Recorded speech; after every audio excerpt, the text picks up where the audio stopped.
wanted to organize my craft supplies, so I picked up these containers at Ikea and decided to make labels for them. I made an entire set of SVG files that you can download from my Etsy shop to create these labels, and I'll leave the link for that below. To make sure all of your labels are the same size, group the text together, and then you're going to want to resize the label.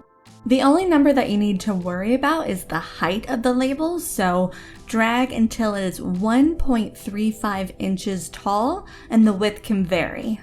When cutting out your labels, you really only need a small piece of vinyl. Just make sure that it matches up with the size of the label that you are cutting out. Load the vinyl into your machine and then cut out. I used a bunch of different colors just to add a rainbow to my craft storage, but you can use all one color and then just use one large sheet of vinyl if that works for you and what you're going for.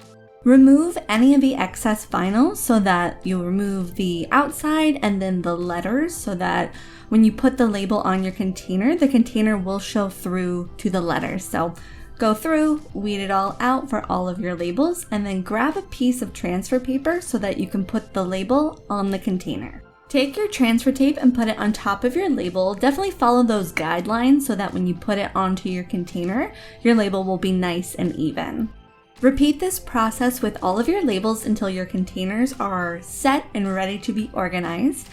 You can make your own SVG files, but again, I have them in my Etsy shop. I have about 36 labels for all sorts of crafts. So if you use code YouTube, you will get 10% off, but here's how they look in my desk. And this is a desk that I DIY'd. So if you missed that project, also be sure to check that out. Thank you so much for watching. If you have any questions, just let me know in the comments below.